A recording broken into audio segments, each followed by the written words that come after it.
అందుకే అనేది విజన్ నుండి లాంగ్ టర్మ్ ఆలోచించేటప్పుడు ఫస్ట్లో భయం వేస్తుంది. నా లెక్క ప్రకారం నేను మొన్న గవర్నమెంట్ సిఆర్డీలో వెళ్ళిన, నేను పేరు చెప్పను, when I met the director level, నేను ఒకటే అన్నా, ఒక మినిస్టర్ కూడా చెప్పాను క్యాబినెట్, సార్ మీరు చేసేది ఎక్సలెంట్ చేస్తున్నారు, కానీ జనాల్లో అపోహ ఉంది.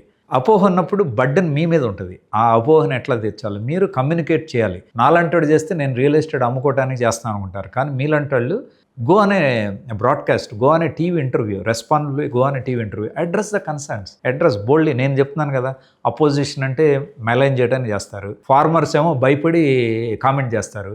మీరు రెండు భయాలను పోగొట్టాలి. ఫార్మర్ భయం పోగొట్టాలి, అపోజిషన్ చేసేదాన్ని డిమాలిష్ చేయాలి. మీరు ఎట్లా చేయగలుగుతారు? Logical, sequential. నేను ఇందాక ఎగ్జాంపుల్ చెప్పాను కదా, ఒక లేఅవుట్ వేస్తారు ఎయిర్పోర్ట్ దగ్గర, ఇంకా ఎయిర్పోర్ట్ రాదు కదా మీకు. That's all. I mean, as simple as that. Yeah, also, apart from airport, another example, international sports city, what CM Gar thought. Why international sports city? When you encourage fitness, you encourage international events to happen. When you have to do that, all infrastructure like hotels, hospitality, coaching centers, the entire thing will come. So if you have to do that, you have to have a land. So like that, now this Quantum Valley, which was supposed to be in that side, నా ఉన్న 40 first phase 1లో ఉన్నదాన్ని ల్యాండ్ని quantum valley అని చెప్పి ఇదేనే అదే అని చెప్పి ప్లాన్లో లేని అంటే అన్నిటికీ అలాట్ చేశారు. మళ్ళీ కొత్తగా ఏమన్నా విజన్ వచ్చినప్పుడు మీకు ల్యాండ్ కావాలి.